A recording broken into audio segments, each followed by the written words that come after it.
College Indoctrination, the new plantation, and the dumbest bill in America. This is Mark Fisher with Mark and the Millennials, and the Millennials joining me today are Andrew the Fuji Fulginiti, hey. Ryan the Squirrel Brady, hello, and our producer Adam Couture. How's everybody doing today? Great. It's great. Coming up first, students trust communist China over Trump. So believe it or not, Cabot Phillips of CampusReform went to the University of Maryland College Park. Why there, I'm not sure, but I guess there were, tons of students, thousands of students there.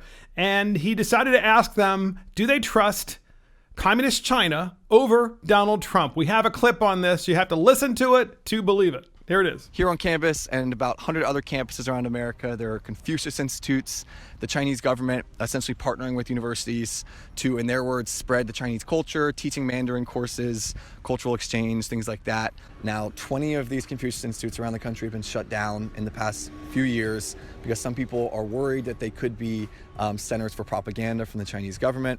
The Trump administration, Department of Defense are saying, you're spreading misinformation on campus. The Chinese government's saying, no, they're not. We're just teaching culture and history. Who do you be more inclined to trust? The Trump administration or the Chinese government?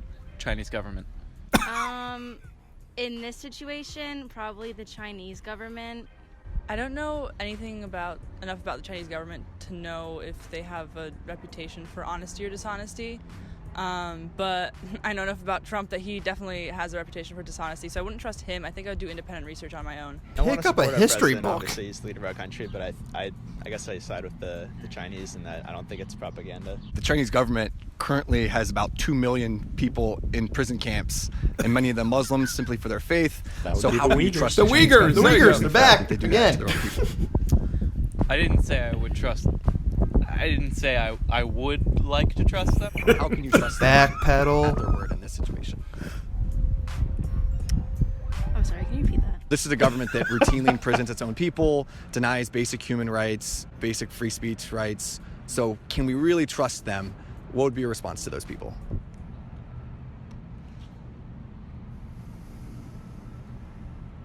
Da-na-na-na-na-na-na. I think I would say that I'm not sure.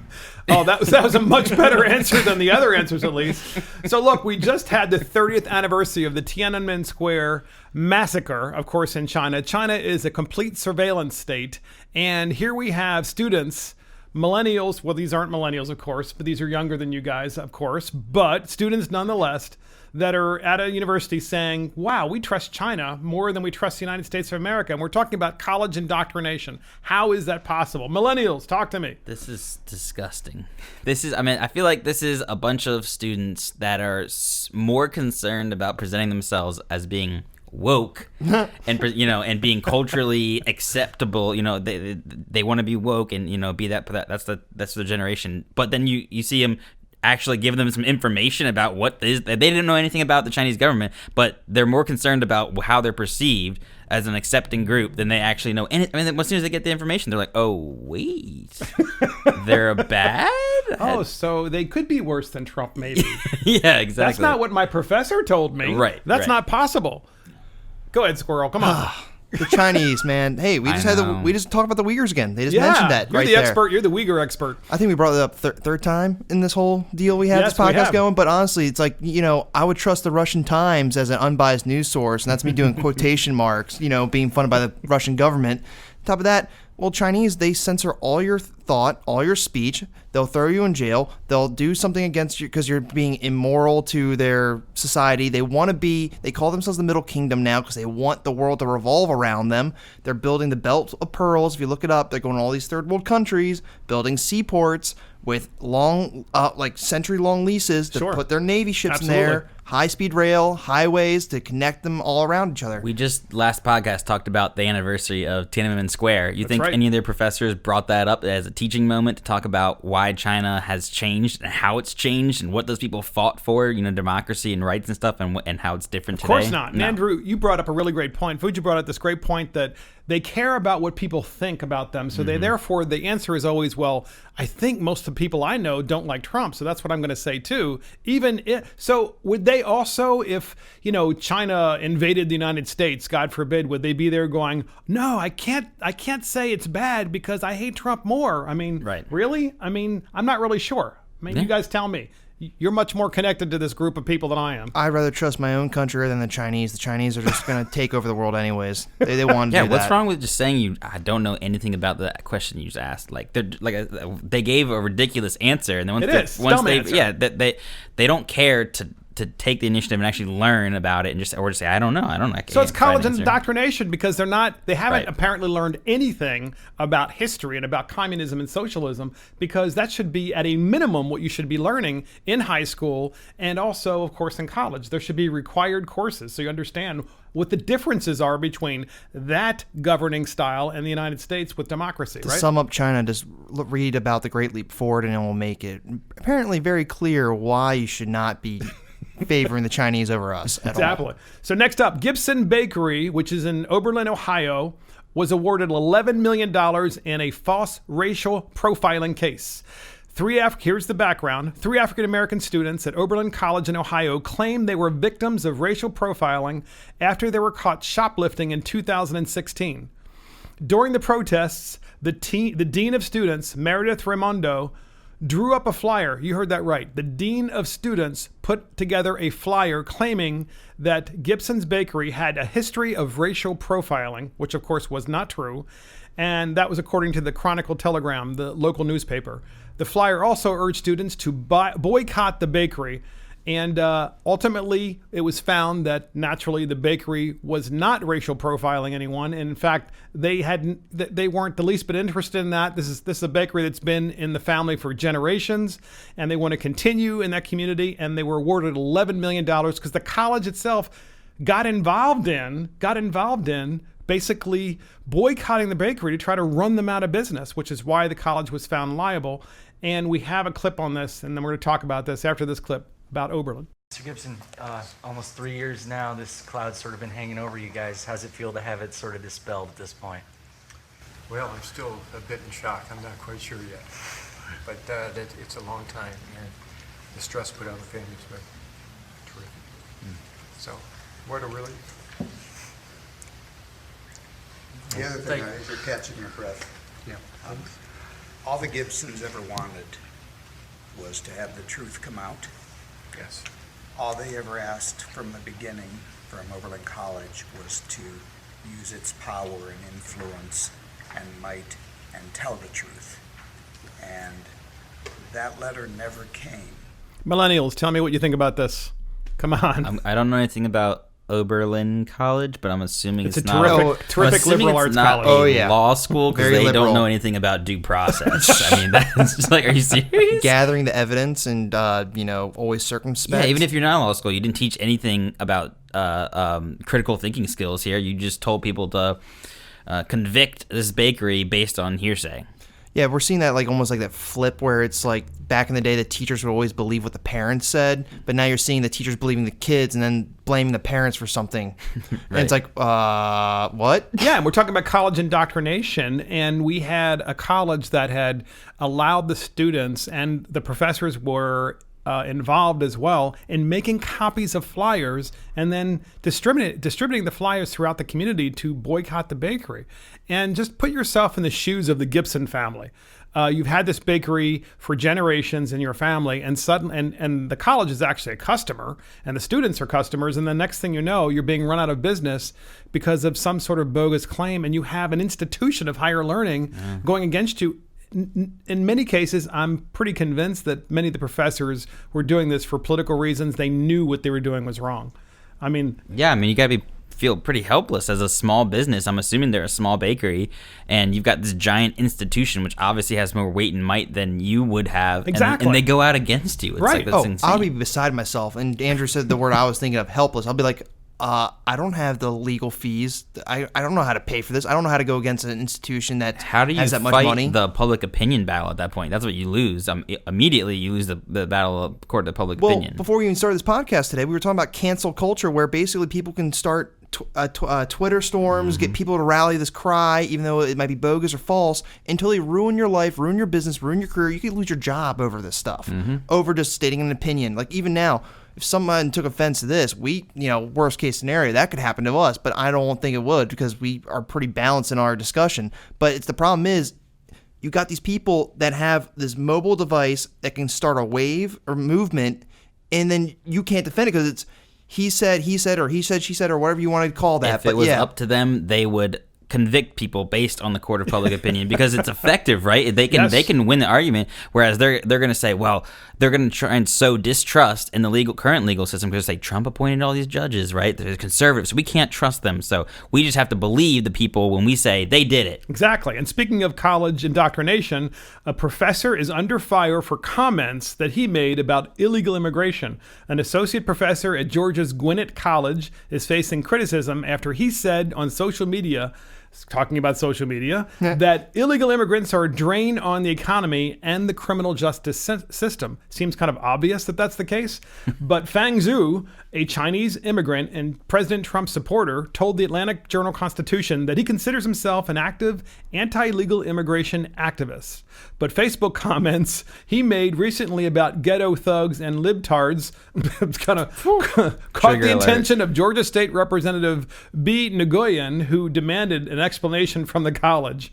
Are these the values supported by Georgia Gwinnett College, Mr. Nguyen wrote, including screenshots of Mr. Zhu's comments? Well, basically, of course, everybody was attacking him on what? Social media. Gentlemen, more college indoctrination or what? What a foolish comment by, it was a congressman or state legislator. Yeah. I mean, is this the views of the college? He's allowed to speak freely. It's the college policy. He can say what he wants. You're just attacking his right to say anything because you don't agree with it. So that politician's just trying to win easy political points within his party and also to raise his profile. That is the easiest thing. You can see right through that. They're probably trying to bring attention to it so they can get rid of that teacher so they can't teach a different perspective on college. Freedom of thought. Who would have thought that one? Yeah. Exactly. And why do college commencement speeches ignore economic reality? I mean, commencement speeches always seem to be given by liberals, right? In fact, increasingly far left liberals. Someone I'm sure should do a survey on this to find out how America's colleges choose liberals over conservatives and how there's no, of course, diversity of thought. But Hillary Clinton spoke at Hunter College in New York, and we have a clip as an example of how commencement speeches are always about the far left politics. And here's the clip. Our democracy feels far from secure. They've banned Muslims from entering the country. And our government is tearing children from the arms of their parents at the border and locking them in cages. Make no mistake.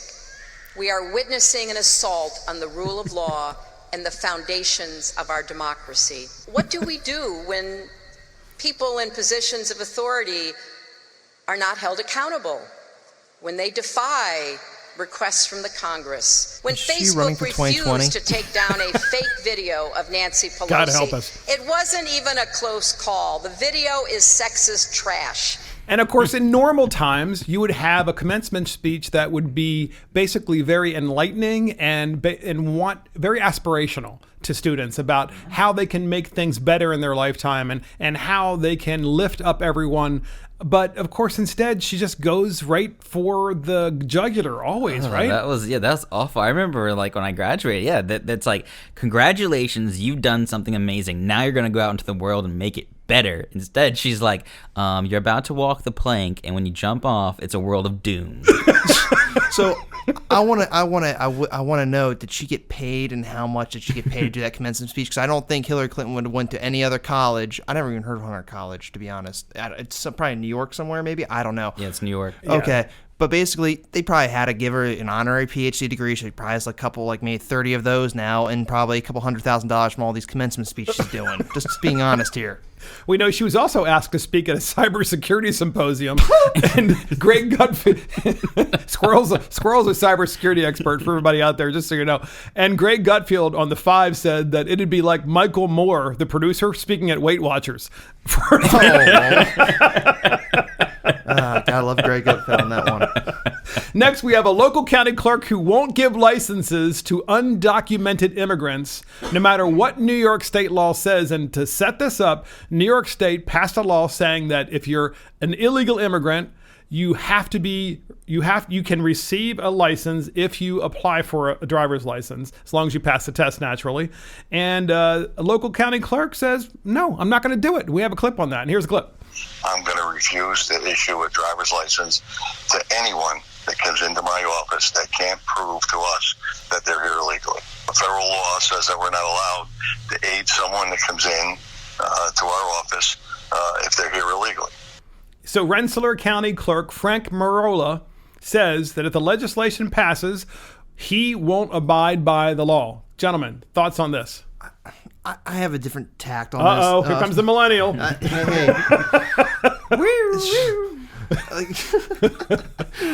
on. I think this is a lost issue.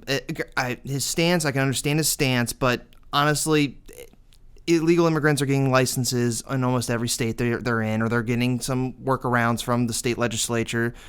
It comes to the goal is that our national immigration policy needs to be fixed. We need a pathway decision for all these illegals, and we need to make sure it's a system that can be bipartisan supported. But honestly, I don't see that in our near future. So we're going to have these little debates. This guy's probably going to be taken to court by ACLU, and it's going to be a whole to-do.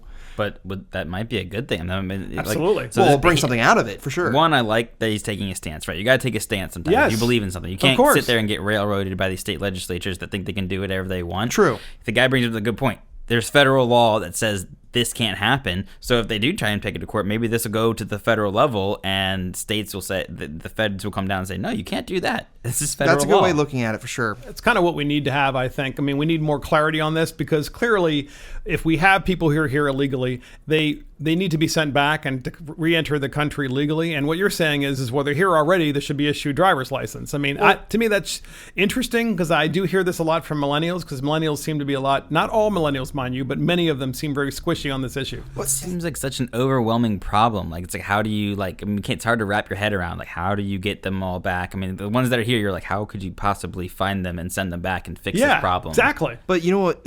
An immigrant community that's actually really angry about this whole illegal immigrant deal is actually the Asian immigrant community. The professor. Yeah, no, we've seen that across the country. We've also seen it here in Maryland, too, in Howard County. There was a big hole to do during the election year we had last year. And it's because they did it. They spent the money. They waited their time. They did all the forms. They got vetted and everything like that. So it's just the whole immigration quagmire of all these other problems being festered out because of us not fixing securing our border, and also creating a modern way of getting a pathway to citizenship. Interesting. So the liberals also want to take the citizenship question off of the census. We do have a clip on this. Obviously, it seems that the whole point of the census is to count the number of citizens that are in the United States. Emphasis on citizens. People that are actually American citizens. But naturally, the liberals do not want this question on the census. And we have a clip on this. Here's a clip. The Commerce Department today announced changes to the census. Ordinarily, that would not be a very big deal. Starting in 2 years, respondents will be asked if they're U.S. citizens. That question has been asked on census forms in years past, and there are obvious reasons for asking it. The main point of the census, this is why the Constitution requires it, is to apportion congressional districts so Americans can vote for their representatives. Only U.S. citizens are allowed to vote in federal elections, so it might be nice to know how many live in this country. Sound reasonable to you? Even boring? Yes, Are you still awake? If not, then you're not a professional outrage merchant. The left came close to losing consciousness today over this idea. The Attorney General of California, Javier Becerra, says he will sue the Trump administration over this change. And the Wall Street Journal says the court is expected to issue a decision this month in the Department of Commerce versus New York. What a surprise. And last week, liberals claimed to uncover new evidence that the census citizenship question was a Republican scheme to increase GOP seats in Congress and state legislatures.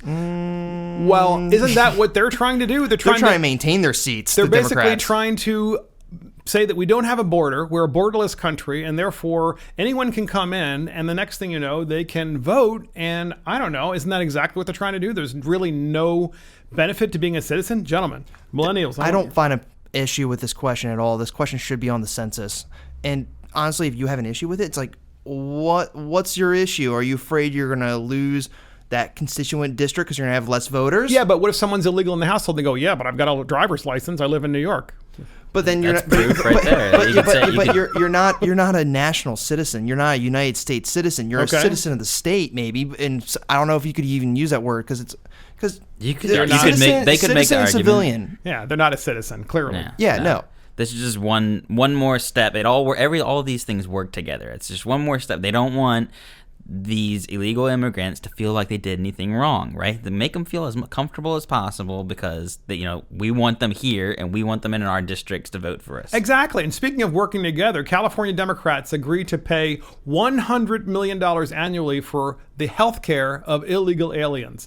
How are they going to pay for that? The bill is going to be signed very soon. Taxes. And of course, we don't have a clip on this, unfortunately, but you can imagine that California is basically playing into the hands of this whole issue of trying to get as many people into the country as possible. Because basically, aren't you saying, hey, free health care, everybody come into the United States? Why wouldn't people do anything that they possibly could to climb a fence, to cross the border, to risk life and limb to get into the United States of America if they're going to get this kind of free stuff? Gentlemen. America's a great country, but squirrels. Yeah, no. Yeah. America. No. It's just California being its own lab and experiment. I kind of want to watch it from afar and see what happens. I don't necessarily agree with this position because honestly, where are they going to get the funding for it? Aside, as Andrew whispered through our little conversation, was taxes. But they're going to have to tax the middle class because at the end of the day, hemorrhage people out there of that aren't state. enough rich people to pay for this. I believe in the article they say that they're going to pay for this supposedly by taxing those that don't have health insurance. I'm not kidding. I know you're not. So basically creating their own collective insurance pool with the uninsured. Well, let's attack the people that don't have health insurance because they're maybe they can't fathom that maybe they don't have the health insurance because it's too expensive and they're actually good people, right? But no, let's penalize those people. Exactly. The poor people that can't afford it, let's penalize them, and so we can give free healthcare or free and reduced healthcare. Absolutely. To illegals. And of course, let's give them a driver's license at the same time, squirrel. Well, to the California point is taxing all these people that are low income. You're already taxing these people at risk in California in an already very hard to live state because the cost of living's outrageous. Yes. We talked about that in a few episodes prior where people were living in flotillas because it's cheaper to live on a boat. Absolutely. Mm-hmm. We did. Exactly. And next up, AOC says the right to a home is more important than workers' profits. Well, how can you afford a home in California anyway? Because the taxes are getting higher and higher because you're paying for all the illegals. But we have a clip on AOC about her comment that the right to a home is more important than workers' profits. Here it is. So when we talk about what are we doing to make sure that housing is being legislated as a human right? What does that mean? What it means is that our access and our ability and our guarantee to having a home comes before someone else's privilege to earn a profit. So we're talking about, of course, college indoctrination and the new plantation. This is part of the new plantation. First, give Californians who are illegals in California, free health care. And now, of course, say to everybody, you have a right to a free house, too. Why not? Right, millennials? This is insane. It's part of the new plantation. You need voters, right? So you bring in these people and you also tell the existing voters the same thing. The idea that it's a right. And not only is it's a right that the government provides you. I mean, I'm assuming that's her plan is that everyone has to have housing. And that comes before what she calls a privilege to make profits. Yes. It's a privilege for you to come in. One, it's a privilege to be in America and be in a capitalist society. So sure, I agree that you won the lottery. A privilege. You got to earn it, right? But she's saying that it's a privilege for people to be entrepreneurs. Okay, so I got to hit you millennials on this, right? Go for it. Here's the hit. The hit is by the boomers, such as myself, is that the millennials stay at home too long, right? That they're still living at home, and that's a big thing, and all that stuff. And so she's part of that generation, and of course, part of what she's saying is well, I've been living at home for free, so therefore I want a free house. Help me out with this. Talk to the millennials out there. Talk to the boomers out there. Convince them that's not so. No, I think after I graduated from my undergrad, I stayed there for a year, and then I was like, my cousins were moving out. You don't need to explain yourself. I'm just saying. I'm sorry. I was just saying, hey, it wasn't me. I'm not your father. I don't care. He felt attacked. I'm not your father. I thought you triggered us. Triggered? No. They were triggered. Why are you still in your parents' basement? That was Adam Couture, our producer, by the way. So go ahead. No, I'm just talk to me about the millennials and their sincere belief that this may be so. I don't know. Tell me. It's not my experience. It's her belief because she's a socialist. She believes that things should be. I mean, that's socialism, right? The government should provide. I'm paying for rent. Should be equal. The government should provide housing, and one of those things is housing, right? Absolutely. It's not just job.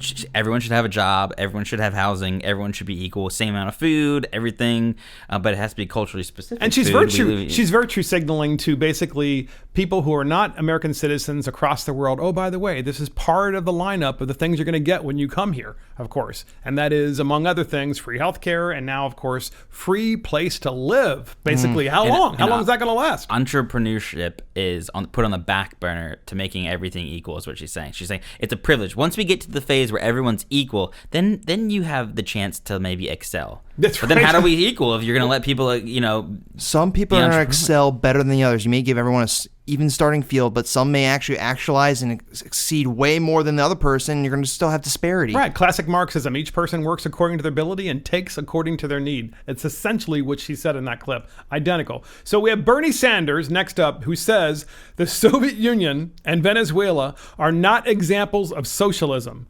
Well, I thought Bernie visited, of course, the Soviet Union, and in fact, he honeymooned there. And of course, these are two great examples of socialism. We have a clip on this, and here's the burn. Obviously, Soviet Union was an authoritarian society with no democratic rights. And I think if you know history, you'll know that democratic socialists stood up and fought against that. You can look about what existed in the Soviet Union or in Venezuela.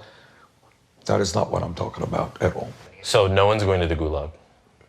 Well, except no. No one's going to go to the gulag except for, all the rich people, of which Bernie's one of them now, apparently. Guys, what do you think about Bernie's complete flip-flop about communism and socialism? Bernie is delusional, and he's proffering something that just isn't true, it can't happen, and it hasn't happened. And what he's saying is, we look at these other examples of socialism, right? And we can't compare them because they didn't have the same form of government. Bernie thinks you can have a democracy and socialism work together. Well, you can't.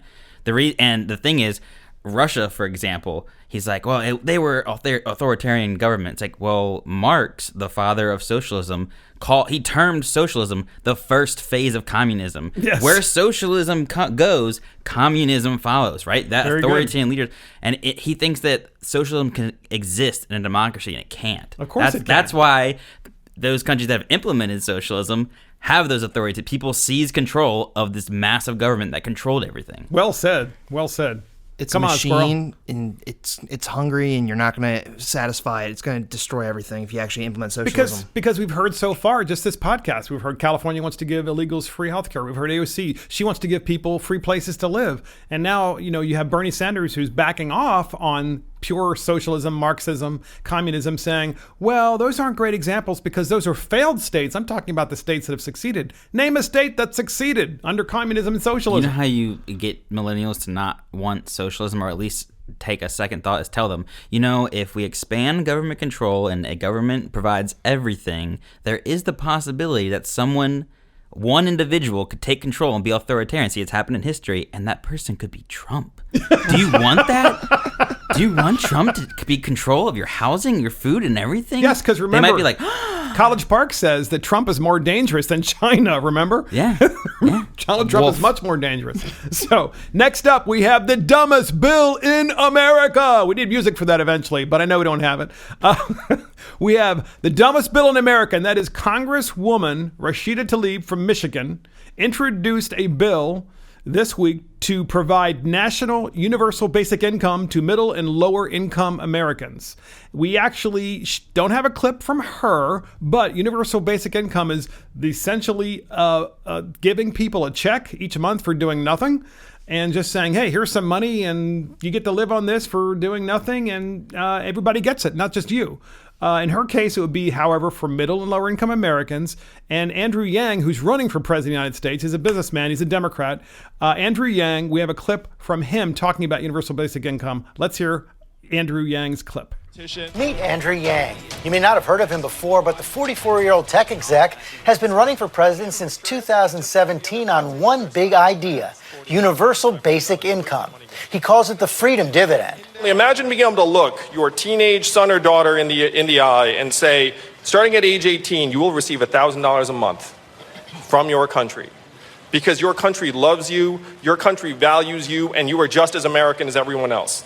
Yang says it's the best solution to future job loss from automation and artificial intelligence. Yeah, and I say that basically everybody in the rest of the world in poor countries are going to come to the United States and say, hey, I want my universal basic income, I want my free place to live, and I want my free health care. Millennials, talk to me.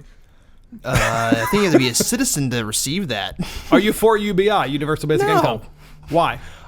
You got to work for your money. How about millennials? You're not, but are millennials in general? Oh, there's probably a good bit that are for it. Free money, yeah. Yeah, free money.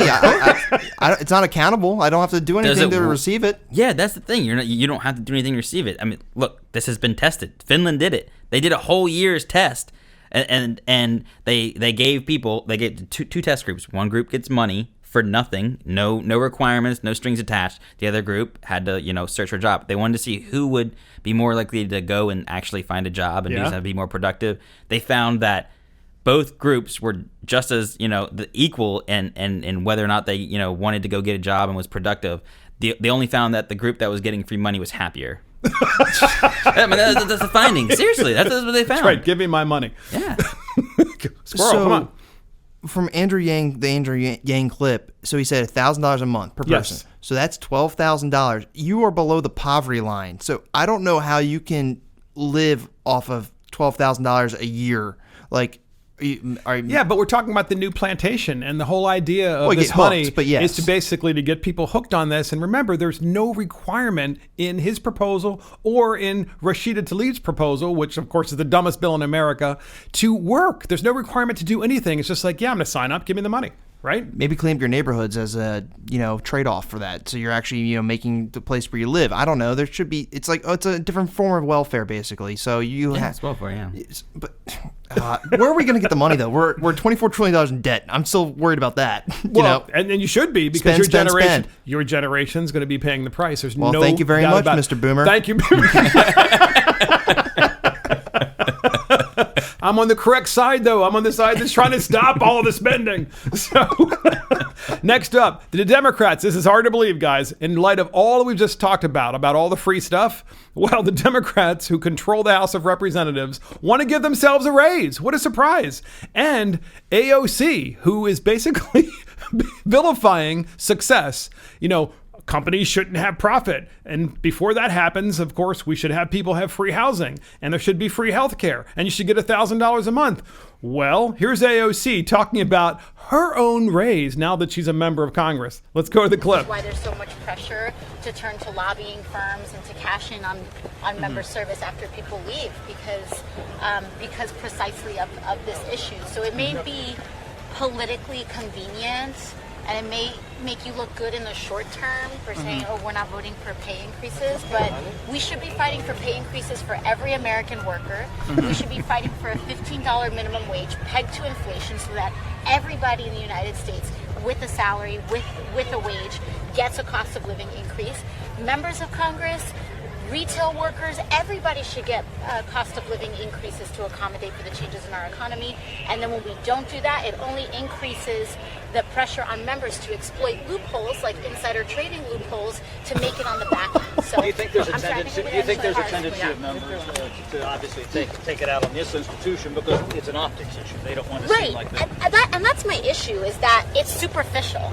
You can vote against pay increases all you want. It's, in my opinion, voting against a It's not even like a raise. It's a cost of living adjustment. So it's not a raise. And it'll look good on its surface. Almost pushing 200K. Adjustment that gets bypassed is voting to increase the pressure to exploit loopholes and legal loopholes to kind of lean on other ways to enrich oneself. So AOC makes $174,000 a year as a United States congressman, and this bill would give her a $4,500 a year pay raise, which is a 2.6% increase. To be fair, Congress, the House of Representatives, has not had a raise in 10 years. Who cares? I mean, I could care less. I think they're overpaid, obviously, as it is.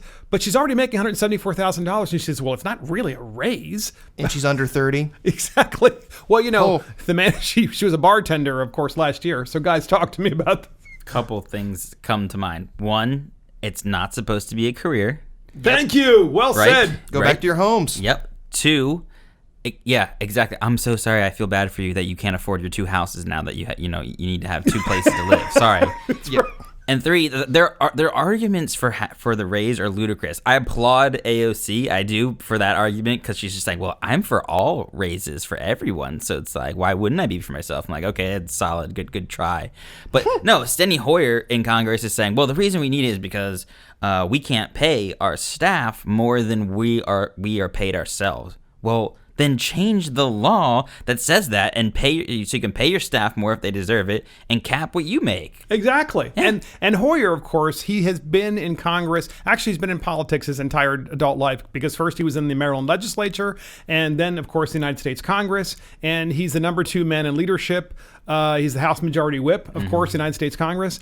And he has received a lot of heat on this. And apparently they've backed off the raise, at least so far. I'm sure they're going to try to sneak it in somehow. In a rider and a bill. Oh, absolutely. But, I mean, the man is 80 years old. He may even actually be 81 by now, but he's 80 years old, last time I checked. And he's a lifer. He's not supposed to make this a career, which is why they're looking at this. What about my retirement? I mean, I should be getting paid a lot more because everybody else, things are costing more. He's waiting on a state funeral. He wants to go at it with a bang. A little bit of a squirrel there, but that's okay. Yeah. Happy to be of service. Final thoughts on this, guys. I mean, this just infuriates me because here they are demonizing success, the Democrats, especially the socialist Democrats like AOC and Bernie and Rashida Tlaib. They're trying to get as many people on the plantation as they can. But in classic socialism, Marxism, and communism, it's always the government that does the best. And here is a great example of it. It just really, really ticks me off. Go ahead. And my final thought on this is, put it to a vote at a national election and let the citizens that you represent say, does Congress deserve a raise? Yes or no? I think the majority of the whole country together, bipartisanship, would say no. Yep. They haven't done nothing. Term limits, too. Yes. And next up, Canadian researchers claim that dodgeball is not child's play. Give me a but break. Legalized bullying. Dodgeball is legalized bullying, according to Canadian researchers, and of course they want to ban it. That's what liberals always do. We as you may recall, there was a movie out, and it was called Dodgeball. The what is it? The true underdog story. The true underdog story, or the underdog story, something like that. And of course, we have a clip from that because I just think this has got to be the dumbest idea and the dumbest study I've ever heard of. Let's play the clip first before we talk about this. You're going to learn to be true dodgeballers. Then you've got to learn the 5 Ds of dodgeball. Dodge, duck, dip, dive, and dodge. If you master the 5 Ds, no amount of balls on earth can hit you.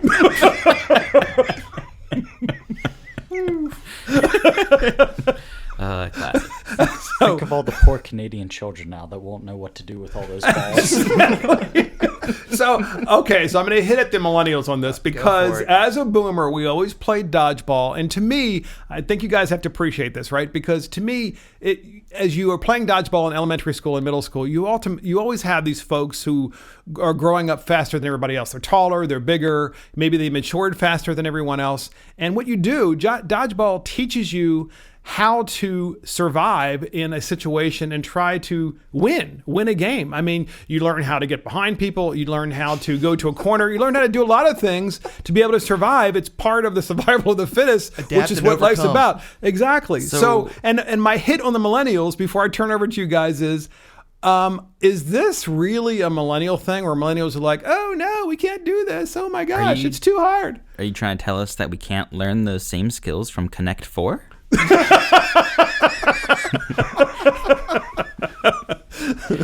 I mean, seriously, all kidding aside, though, I agree that they're like dodgeball. I mean, I guess you can argue whether it's a sport or not, but physical activities like that in sports and stuff, they provide teaching moments. And that, your video game and your phone can't, and that's kind of a part of school. You want to provide the teaching moments and stuff like that. Like, there's a safe way to play dodgeball. I mean, there's certain types of balls. I remember there was, the actual old dodgeballs. They're pretty painful if somebody's checking it. But there's ways to make it character. Safe. Yeah. Squirrel, so you're not against this? You're not against dodgeball? I mean, as a millennial? Because dodgeball's great. I was actually upset when in elementary and middle school, they started replacing the old school dodgeballs with the squishy small ones that you couldn't twerk that at somebody. Like, honestly, like when you get hit in the head and knocked on the ground and you're bleeding a little bit and you get back up, it teaches perseverance and character. That's why I love dodgeball. Trying to impose pain. Get this. The article says a game of dodgeball is more than just a popular playground activity. It is a tool of bullying and oppression targeting students, a trio of Canadian researchers claim. I mean, I can actually see in future state legislatures that there's going to be a bill to ban dodgeball, of course, in public schools throughout the country. What do you guys think? That'll be a sad day. It'll certainly give us something to talk about. That's pretty interesting sure. that they're saying the reason they want to ban it is not for the physical harm, but the mental. It's basically they're saying it's mental. Like, is bullying, it like last one pick kind of deal? But then again, you have multiple games where it's like last one pick. Someone's gonna be like that all the time. Targeting the weaker. Well, yeah. Then we have many teens check their phones in the middle of the night. It's about technology. And they literally wake up. It's not because, of course, they couldn't sleep or whatever. They literally wake themselves up so they can check their phones. This is really interesting. I think this is a uniquely young person thing. Perhaps there are boomers that do it too. Millennials, do you do this? No. Do you wake up in the middle of the night to check your phone? No. All right. So I don't, but I could see. I mean, I believe that people do because I mean it's a part of us, right? I mean, I definitely have that thing where it's like if I don't have my phone on me or like in my pocket, like I know it feels different. And go ahead. So I could see somebody being so connected, a generation being so connected, and like their mind constantly being tied to their phone. Like, did somebody text me? Did they, whatever that's going on in their life? Maybe they're so. A third of teens wake up in the middle of the night, and get this: that's says sad. Parents are nearly as bad. A quarter, according to Common Sense Media, a quarter of parents woke up and checked their phones overnight as well. I mean, what do they think is going to happen at 3:00 in the morning? Well, if your kid's out, you might want to find my iPhone, see where your kid is right now if he's a teenager. Yeah, but I don't think that's what they're checking. I think they're just checking it because they're in bed and they're just like on Facebook. I wonder what's happening, right? Facebook, Instagram, and I think Snapchat. A consideration for Andrew and Adam and I was like if we ever have kids, we might have to like not have tech around so they don't get this attachment. Like I've been purposely when I'm outside, I leave the phone in the house, and it does feel weird. I get that same feeling. Yeah. But I try to go for a few hours without checking my phone, like trying to go totally off grid. That's good because you're unique. Go ahead. Sorry. No, I was gonna say what's gonna be interesting is like 10 years, 15 years down the road when we start having these studies done that say here's the physical effects of having these devices attached to it all the time. Yes. Because we really don't know. I mean, this technology and the use of it and the advancement of it is so new. We don't know. It takes years and decades to figure out how it's going to affect us. Wi-Fi and Bluetooth all going off in the home. They're sending constant signals. We don't know. I'm like whatever. I don't think anything bad's going to happen, but we don't know. But I'm not the people that turn everything off in the house before I go to bed. So remember, guys, first you engage in college indoctrination about the beauty and benefits of socialism, and then you create a new plantation where people are dependent. So this is Mark Fisher. I want to thank everybody for listening. This is with Mark Fisher and Mark and the Millennials. I want to thank Andrew, the Fuji Fujiniti, and Ryan the Squirrel Brady, and our producer, Adam Couture. Check us out on Facebook. We'll see you next time.